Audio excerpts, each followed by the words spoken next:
अक्सर बाग में संगे मरमर के पुराने ज़माने में ना कोठियों में बेंच हुआ करते थे, वो हमारी स्टेज बन जाती थी। ऑल इंडिया रेडियो में उस वक्त म्यूज़िक कंपोज़र फिरोज़ निज़ामी साहब थे, तो उन्होंने मुझसे कहा कि ये आपको नज़्म है और इसको तरन्नुम से आपको पढ़ना है। उस वक्त मैंने कवि से या एक आध किसी और से थोड़ी सी लाइंस याद करने में हेल्प लिया। उसके बाद से हमेशा मैं अकेले मैंने किया। मुझे लुत्फ़ काम करने का उसी वक्त आता है कि जब मैं खुद भी सोच में हूँ कि इसको मुझे क्या करना है। एक्चुअली मेरी ये पहले आदत नहीं थी रात को जागने की और सुबह फिर अखबार पढ़ने के बाद सोने की, लेकिन इसकी बहुत बड़ी वजह है और वो मुझे मालूम है। खुर्शीद आपा से मेरा तारुफ अलहम्रा में हुआ जब फैज़ साहब यहाँ सेक्रेटरी थे और मैं यहाँ के ग्राउंड्स में खेलती फिरती थी और खुर्शीद आपा यहाँ पे ड्रामों में काम करती थी। She had such a regal personality and she look to be a queen. और फिर वो रोशन आरा के पीछे तामपुरा बजाती थी और उनकी संगत करती थी। Those were the days. Begum Khurshid Shahid. Khurshid आपा, मेरा पहला सवाल आपसे ये है कि अगर मैं आपसे पूछूं कि क्या एक्टिंग या अदाकारी बचपन से ही आपको शौक था, तो कुछ अजीब सा सवाल है, लेकिन बनता यही है सवाल। वाकई है बड़ा अजीब सा सवाल, क्योंकि अक्सर इंटरव्यूज़ में पूछा जाता है जी ये शौक़ आपको कब से था, और जवाब उमूमन मिलता है कि बचपन से। और इत्तफाक है कि मेरा वाकई शौक़ हम लोगों का बचपन से है, क्योंकि जब हम छोटे छोटे थे उस वक्त मेरे वालिद सर्विस में थे, तो हम दिल्ली में रहते थे। तो वहाँ पे जो कोठियों में अक्सर बाग में संगे मरमर के पुराने ज़माने में ना कोठियों में बेंच हुआ करते थे, वो हमारी स्टेज बन जाती थी। और उसके बाद और कुछ नहीं समझ में आता था, थोड़े से इधर उधर से चमेली के फूल तोड़े और उसके हार वार कुछ पिरो के कोई सर में बांध लिया, जैसे छोटे बच्चे करते हैं, कोई यहाँ बाजुओं पे इधर उधर बांध के, और घर से जो है अपने बड़ी आपा के और वालदा के जो है ना दुपट्टे चुरा के हम जो है ना, वो ये घर के पास ही ये बहुत बड़ी कोठी थी जहाँ उमूमन ये हम करते थे, तो वहाँ ले जाते थे। वो यहाँ हाथों पे बांधे, कुछ पीछे बांधे, और वो जनाब उसके बाद एक्टर तैयार हो गए, बेंच पे चढ़ गए और उन्होंने परफॉर्मेंस करनी शुरू कर दी। तो ये हम उस वक्त से वाकई कर रहे हैं। तो जब आप हम कहती हैं, हमें और कौन शामिल था? हम में मेरी 2 बहनें और एक भाई और मैं। सिर्फ हमारी सबसे बड़ी बहन जो थी बहन भाइयों में, वो क्योंकि ज़रा निस्बतन बड़ी थी और वो इन चीज़ों में शामिल नहीं होती थी। बाकी हम जो है ना, हम चारों जो है इसमें लगे होते थे। लेकिन इसका ये मतलब तो नहीं कि पढ़ाई लिखाई रह गई पीछे, या? नहीं, पढ़ाई लिखाई बिल्कुल नहीं रह गई, क्योंकि इसमें ज़रा हमारे वालिद जो थे उनका बड़ा फ्रेंडली भी हमारे साथ रिलेशनशिप था, लेकिन साथ ही बहुत स्ट्रिक्ट भी थे। तो उन्होंने देखा है कि इनकी पढ़ाई वगैरह में कोई हर्ष ना हो। तो ये शौक़ फिर जिसे कहते हैं बाकायदा फॉर्मल तरीके से किस वक्त आपकी ज़िंदगी में दाखिल हुआ? हाँ, ये मैं स्कूल में ही थी। तो उस वक्त ये था कि उस ज़माने की जो फिल्में थी उसके गाने नकल करके तो वो गाते वाते भी रहते थे। तो वो क्लास की जो बाकी स्टूडेंट्स थी उनमें मशहूर सा हो गया हुआ था। तो उस ज़माने में बेगम अरुणा आसिफ अली जो कांग्रेस की एक बहुत बड़ी लीडर थी, वो लोग अपने लिए टैलेंट हंट करते थे। तो वो इंस्टीट्यूशंस में जाके जहाँ जहाँ भी टैलेंट उनको पता लगता था तो वो वहाँ से पिक करते थे। तो इस तरह वो आई, वो मुझे लेके गई थी ऑल इंडिया रेडियो दिल्ली पे। मेरा ख्याल है मेरी उस वक्त कोई 8-9 साल की उम्र होगी। तो वो लेके गई और पहली दफ़ा फिर ऑल इंडिया रेडियो पे उन्होंने मुझे, अल्लामा इकबाल डे था, तो अल्लामा इकबाल की एक नज़्म की रेसिटेशन के लिए रखा और इस तरीके से फिर शुरू हो गया। वो जो एक, अब 8 साल की उम्र तो खैर कम उम्र है, लेकिन जब थोड़ी सी कहें कि ज़रा समझ आई, तो वो जो एक एक्साइटमेंट या एक थ्रिल होती है अपनी आवाज़ सुनकर, क्योंकि उस वक्त तो आवाज़ ही सुनी जाती होगी स्टेज पर। जी बिल्कुल। वो उस तजर्बे के बारे में, पहली दफ़ा जब आप स्टेज पे गए, उस तजर्बे के बारे में कुछ बताइए। मतलब स्टेज से आपका मतलब है कि जब स्टेज की कोई परफॉर्मेंस? फर्स्ट टाइम व्हेन, जब आपको दाद मिली या आपको पता लगा कि आप एक्चुअली इस पब्लिक लाइफ में आने लगी हैं, रेडियो में थी। वो तो वैसे इसी इंसिडेंट से शुरू हो गया था, क्योंकि वहाँ पे ऑल इंडिया रेडियो में उस वक्त म्यूज़िक कंपोज़र फिरोज़ निज़ामी साहब थे। तो उन्होंने मुझसे कहा कि ये आपको नज़्म है और इसको तरन्नुम से आपको पढ़ना है। तो कहने लगे कि आप कल, बड़ी इज्जत से उस वक्त बच्चों के साथ भी वहाँ बात करने का दस्तूर था और रिवाज था। तो उन्होंने कहा कल आप आ जाइएगा तो इसकी हम बंदिश वगैरह जो है वो कर देंगे। तो वो जैसे बच्चों में इनहिबिशन नहीं ना होती उस एज में, तो मैंने उनसे कहा कि नहीं मैं घर जाऊंगी, मैं इसकी तर्ज बना लूंगी और फिर मैं कल सुना दूंगी। तो निज़ामी साहब कुछ बड़े ज़ेरे लब मुस्कुराए भी कि ये इतनी छोटी सी उम्र की लड़की और क्या कह रही है।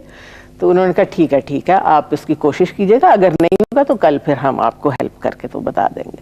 तो मैंने रात में उसको ऐसे ही खुद ही कह के और कुछ उसकी मैंने कंपोजिशन कर ली, और करके दूसरे दिन जब मैंने उन्हें सुनाई तो वो बड़े ही हैरान हुए, कहने लगे ये तो शुद्ध दरबारी है। मैंने कहा जी ये मुझे नहीं पता क्या है क्या नहीं है, बहरहाल मैंने ये इसको कर दिया। तो वही उन्होंने अप्रूव की।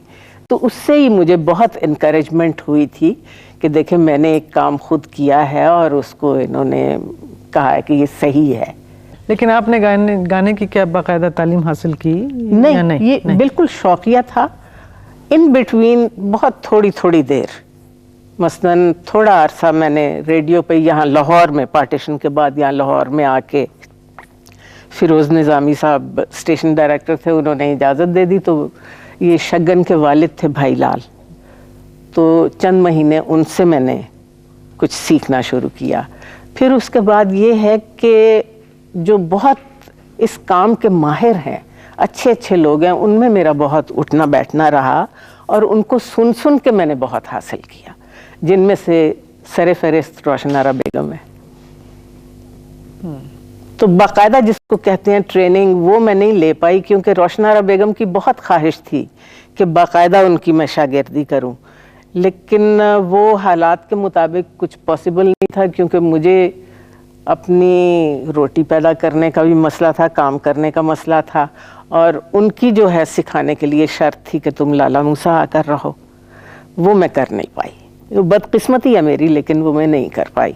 बहरहाल उनको भी सुन के, जो एक बार उन्होंने मेंशन भी किया कि तुम हमारी नकल क्यों करती हो, तो उनके भी मुख्तलिफ राग जो है वो सुन के तो मैं अपने उसके लाइटर फॉर्म में अपनी चीज़ों की बंदिश उसके मुताबिक किया करती थी।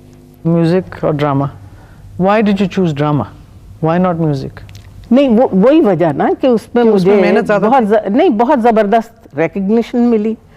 और वाकई ये सही है आपकी बात कि म्यूज़िक में बहुत सही मकाम पे पहुंचने के लिए बहुत मेहनत की ज़रूरत है, इसमें कोई शक नहीं है। हालांकि उसी ज़माने में जब मैं परफॉर्म कर रही थी तो मैंने पिंडी क्लब में पाकिस्तान के सदर अयूब खान साहब और काला बाग जो गवर्नर थे लाहौर के, पंजाब के, उनके सामने भी परफॉर्म किया और लोगों ने बहुत दाद दी थी उस वक्त। लेकिन मेहनत थोड़ी सी मेहनत चाहिए थी खास तरीके से। तो फिर मैं आपसे ही पूछूंगी, तो यानी इस मकाम पे जब आप हैं तो आप ये नहीं कह सकती, कोई भी नहीं कह सकता कि आपने मेहनत नहीं की इस मकाम को हासिल करने के लिए?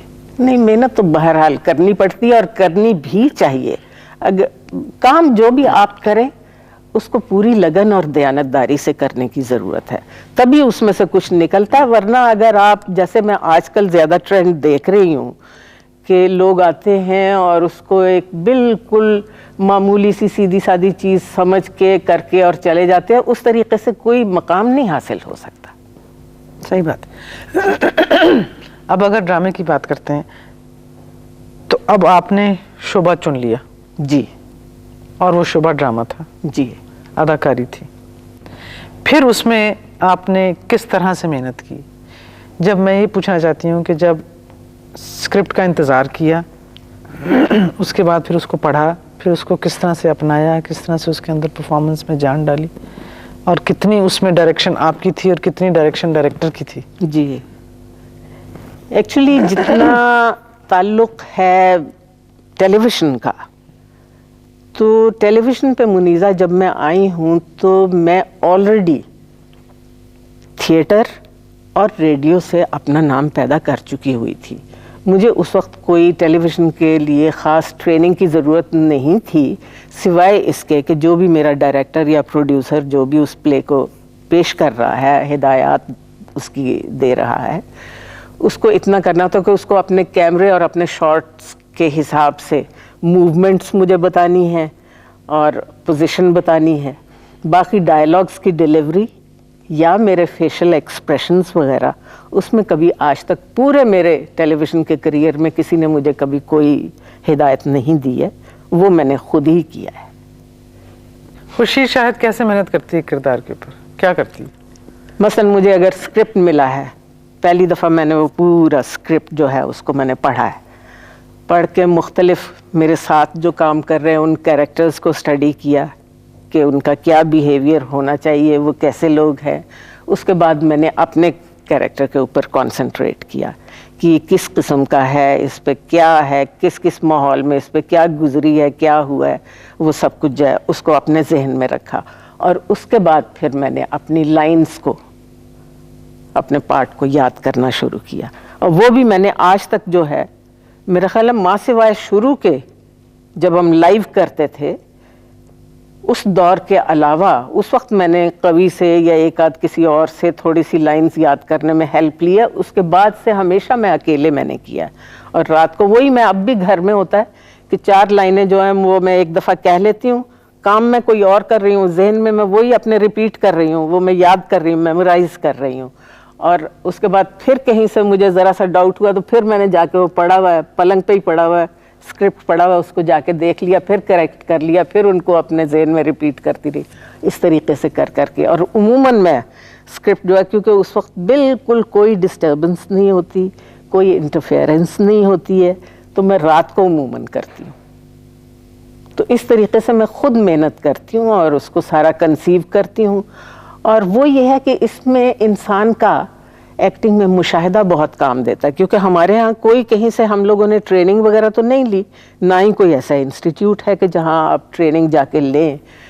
तो उसका ये है कि जितने आप आम जिंदगी में लोगों को आप देखते हैं, आप सड़क पे जाते हुए भी ऑब्जर्व करते हैं कि फ़लाँ आदमी, उसका पहरावा ये है, वो इस तबके से बिलोंग करता है, आपके ख्याल में वो किस तरह बिहेव करता है, वो कैसे चलता है, वो कैसे बोलता है, ये तमाम चीज़ें जो हैं ये आप ऑब्ज़र्व करते रहते हैं। और वो तमाम कैरेक्टर, मेरे तो जहन में बेशुमार कैरेक्टर जो है वो ऑलरेडी एग्जिस्ट करते हैं, मौजूद हैं। तो उनमें से जब उसके करीब तर मुझे स्क्रिप्ट वाइज कोई कैरेक्टर मिलता तो उस कैरेक्टर को मैं सामने ले आती हूँ और उसके सारे मैनरिज्म जो है वो अपने जहन में ले आती हूँ कि ये इस तरह बिहेव करता है, ये है, वो है। कुछ आप इमेजिन भी करते हैं सिचुएशंस कि अगर मसलन मेरा एक प्ले था फहमीदा की कहानी कि भाई वो इस तरह की औरत थी, उस पर इस तरह की अगर कोई चीज़ हुई है तो वो किस तरीके से रिएक्ट करेगी। मुझे ये बताइए कि आप ज़्यादातर कैरेक्टर्स जो मैंने भी देखे हैं वो एक डिग्निफाइड और एक बारूब शख्सियत के हैं जी, और उसी किस्म के कैरेक्टर्स आपने ज़्यादा किए हैं जी, जो भी उसकी वजूहात हैं जनरली। तो क्या you feel that you did justice, यही होना चाहिए था? कुछ महसूस करती हैं आप कि शायद कुछ और भी रोल आपको मिल जाते? कुछ टाइप कास्ट तो नहीं आप ज़्यादा हुई? हाँ, नहीं, ये मुझे कभी भी अच्छा नहीं लगता है कि जब टाइप कास्ट करें। मैं चाहती हूँ कि मुख्तलिफ़ तरीक़े के रोल्स जो हैं वो मुझे ऑफ़र किए जाएं। तो किसी वक्त ये चलता है कि अगर मुझे ट्रेजिक रोल्स मिलने शुरू हुए तो उन्होंने ट्रेजिक ही देने शुरू कर दिए हैं। अगर उसके बाद जो है थोड़े से मनफी किस्म के किरदार आए हैं तो फिर उन्हीं की लाइन चली जा रही है। लेकिन फिर भी उसमें अगर आप देखें मुनीज़ा, तो मैंने मुख्तलिफ़ किस्म के कैरेक्टर्स जो है वो किए। मसलन साहिल में मेरे बड़ा मनफी किस्म का किरदार था, और इसी तरह के कई और, की जाना मैं कौन, और इस तरह के और बेशुमार, जिनके मुझे तो अब इतने ज़्यादा नाम भी याद नहीं, इतने ज़्यादा हो गए, तो वो मैंने किए हैं। लेकिन उसके बिल्कुल बरक्स मैंने फहमीदा की कहानी और इस तरह के और कई ड्रामे, जिनके अब मुझे नाम नहीं याद आ रहे, लेकिन मुझे उसमें मैंने क्या किया था वो मेरे जहन में है। तो उसमें बहुत ही गमज़दा, गरीब, उस तरह की औरत के भी किए हैं। तो वो दोनों तरह के चले हैं। और फिर ये है कि यहाँ मैं समझती हूँ कि टेलीविज़न पे उमूमन मेरे लिए शायद ये सोचा जाता कि मैं कॉमेडी बिल्कुल नहीं कर सकती, हालांकि थिएटर में उससे पहले मैंने बेशुमार कॉमेडीज़ की हैं और सक्सेसफुली की हैं, बिल्कुल ठीक ठाक। लेकिन यहाँ पे कभी मुझे कॉमेडीज़ की ऑफ़र नहीं हुई। कहते हैं तख्लीकी काम में कभी भी आर्टिस्ट खुश नहीं होता, अपने आप से मुतमईन नहीं होता। जाहिर है आर्ट, परफॉर्मिंग आर्ट में भी ऐसा ही होता होगा, तो आपके साथ भी यकीनन ऐसा होता होगा। बिल्कुल बिल्कुल होता तो है। फिर अपने आप को आप कैसे समझाती हैं कि नहीं ठीक ही था या इससे बेहतर नहीं हो सका, या वो ख्याल आपको रात को 2 बजे आता है जब आपकी रिकॉर्डिंग हो चुकी है, और फिर आप अपने अंदर जो एक परफॉर्मर है उसको कैसे मुतमईन करती हैं? वो वही है कि मुनीज़ा बिल्कुल 100% तो जो है किसी को भी मुतमईन होना भी नहीं चाहिए मेरे ख़्याल के मुताबिक। इसलिए कि जब अगर आप उस कैफियत पे पहुंच जाएंगे तो आपकी जो आगे बढ़ने और सीखने की सलाहियत है वो ख़त्म हो जाएगी। वो होना भी नहीं चाहिए। आपकी तशनगी ज़रूर रहनी चाहिए, तभी आप और ज़्यादा कोशिश करेंगे, और ज़्यादा उसमें लेबर डालेंगे, और ज़्यादा जो है उस पर काम करेंगे, और ज़्यादा तवज्जो देंगे और बेहतर चीज़ निकालने की कोशिश करेंगे। लेकिन वो जो तंग करती है तशनगी, उसका क्या करें? उसका तो मेरा ख्याल है कि इलाज कोई कम ही है। मसलन जैसे अब मैं सोचती हूँ तो 1-2 बार मैंने अपने बड़े मारूफ और महबूब राइटर्स से मैंने ये कहा भी कि प्लीज़ अब कोई इस तरह का आप लिखे मेरे लिए कोई रोल कि जो मुझे इम्तिहान में डाले। मुझे लुत्फ़ काम करने का उसी वक्त आता है कि जब मैं खुद भी सोच में हूँ कि इसको मुझे क्या करना है। अगर आप मुझे सीधा सीधा दे देते हो तो वो तो मुझे कुछ पता ही नहीं लगता कि मैंने काम किया या नहीं किया। मुश्किल काम दें तो मैं खुश होती हूँ। ये बताइए कि ये तो आपकी एक ज़िंदगी बहैसियत एक परफॉर्मर की हो गई जी, और ये चलती रहेगी जी। लेकिन खुर्शीद शायद खुद किस किस्म की खातून है? किस बात में खुश होती हैं, किस बात पे गमज़दा होती हैं, किस बात पे नाराज़ होती हैं? मैं देखें खुश तो इसी बात में होंगी कि हर तरफ जो है और हर जगह बड़ा पुरसुकून माहौल हो। मुश्किल है। तो उसमें अगर कहीं भी कोई ऐसी चीज़ आ जाती है कि जो मेरे लिए खुशी का बायस नहीं तो मैं बहुत तंग होती हूँ। चाहे वो घर के माहौल में हो या कहीं बाहर हो या मुल्क के माहौल में हो, किसी तरह भी हो, अगर वो और कुछ अपने हिसाब से अपनी सोच के मुताबिक, मैं यही कहती हूँ कि क्यों हर आदमी जो है वो ऐसा किरदार अदा नहीं करता कि जिससे उसके आसपास के रहने वाले लोगों को किसी को तकलीफ ना हो। अगर हर बंदा ये किरदार अपना ले तो सारे माशरे में बेइंतहा सुकून पैदा हो सकता है। तो मुझे बड़ी इस पे जो है तकलीफ होती है कि लोग ये चीज़ क्यों नहीं अपनाते।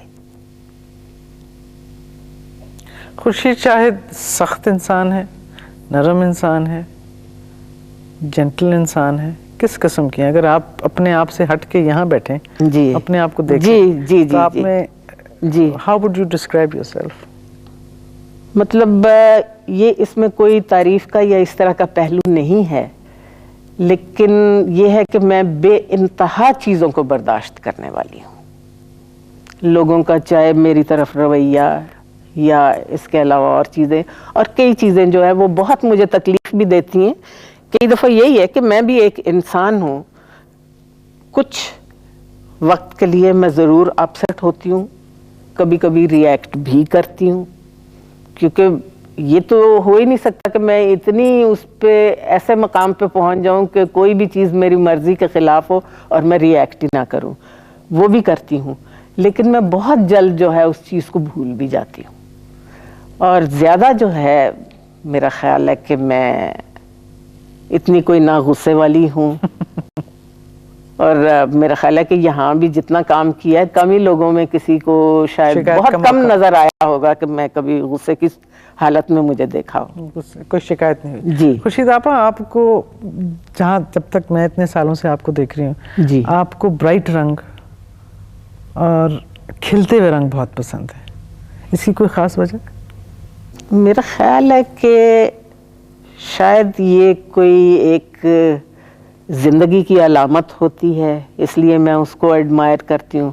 और दूसरे ये है कि मुझे फूलों से तो बेइंतहा जो है इश्क है, और ये हालत है कि अब मैंने वो एक उम्र का भी तकाजा होता है। मैंने आज आपके बालों में फूल नहीं देखे, मैं हैरान हो गई। हाँ, वो अब मैंने कुछ कम कर दिए हैं। हालांकि वो हमेशा से रहे हैं, बल्कि शुरू की रिकॉर्डिंग होती थी, अगर मैं तानपुरे पे बैठती थी रोशन आरा बेगम के साथ, तो असलम अजहर साहब उमूमन उसकी रिकॉर्डिंग किया करते थे, तो मुझे हमेशा कहते थे कि भूलना मत सर में फूल लगाने, तो मैं कहती थी नहीं।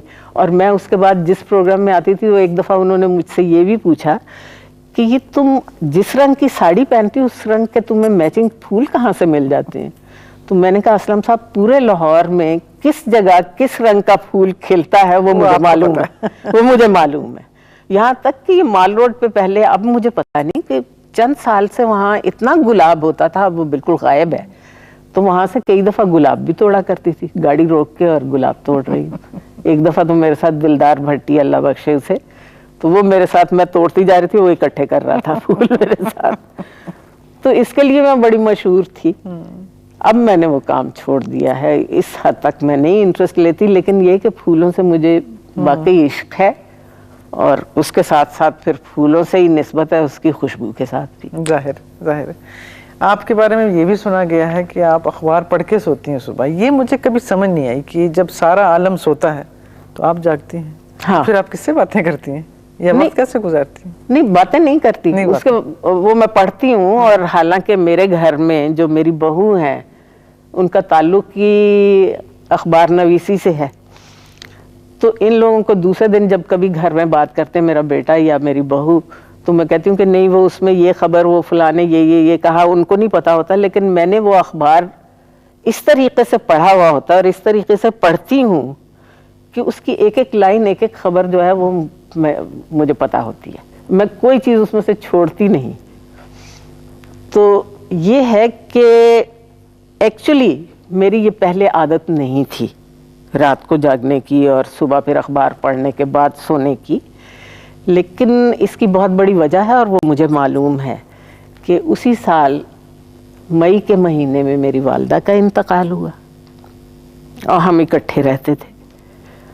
और अक्टूबर में बेटा मेरा सलमान जो है वो स्कॉलरशिप पे मॉस्को चला गया, तो मैंने बहुत तन्हा महसूस करना शुरू किया। और शुरू में मैंने अपने आप को ज़बरदस्ती जगाया, एक तरह के चौकीदार की तरह बैठी रहती थी। नींद आती थी लेकिन मैं उसको टालती रहती थी और कोशिश करती थी कि मैं ना सोऊं, और ये करते करते वो फिर अल्टीमेटली मुझे आदत हो गई। किसी वक्त खुर्शीद शाहिद ने ये सोचा कि बस बहुत होगी अदाकारी, मैं कुछ और ही कर लेती, मैं डॉक्टर बन जाती, मैं आर्किटेक्ट बन जाती, टीचर बन जाती, ये मैंने क्या काम पकड़ लिया? नहीं, अब ये है कि डॉक्टर या आर्किटेक्ट या इस तरह का कोई और अब इस वक्त तो मेरा ख्याल है जहन में नहीं ख्याल आता, क्योंकि उसके लिए कोई वक्त ही नहीं है अब। लेकिन ये ज़रूर आता है कि किसी वक्त अफसोस होता है कि मैं कहती हूँ कि जी म्यूज़िक को अपनाना चाहिए था, क्योंकि म्यूज़िक में बहुत सारी सहूलतें। एक तो ये कि म्यूज़िक की जो लैंग्वेज है वो इंटरनेशनली एक्नॉलेज्ड लैंग्वेज है। उसमें कोई जो है ये नहीं होता कि आप उर्दू में गा रहे हो तो आप बाहर नहीं परफॉर्म कर सकेंगे, कुछ जो कि ड्रामे में एक बंदिश है। दूसरे ये कि वो वन मैन शो होता है, उसमें आपको खुद ही अपनी ज़ात से जो है सारी परफॉर्मेंस करनी होती है, उसमें किसी और का आपके साथ दखल नहीं होता। उसमें आदमी की शोहरत, हर चीज़ के इम्कानात बहुत ज़्यादा है ड्रामे की निस्बत। ड्रामे पे पाबंदियाँ, क्योंकि हम अब अगर यहाँ का ड्रामा है तो हम बाहर तो नहीं लोगों को जाके दिखा सकते, वहाँ की पूरी पब्लिक तो उसको एडमायर नहीं कर सकती, अप्रिशिएट नहीं कर सकती, समझ नहीं सकती है। तो वो उस पे एक पाबंदी आ जाती है जिससे जो म्यूज़िक पे बिल्कुल आयद नहीं होती। उसकी तो यूनिवर्सल लैंग्वेज है, वो हर जगह पहुंच सकता है और हर बंदा उसको एडमायर कर सकता है, अप्रिशिएट कर सकता है। तो ये बस आता है कि म्यूज़िक को अपनाना चाहिए था संजीदगी से, लेकिन बस वही जैसे मैंने पहले बयान किया कि कुछ दिक्कतें थी जिनकी वजह से नहीं कर पाई।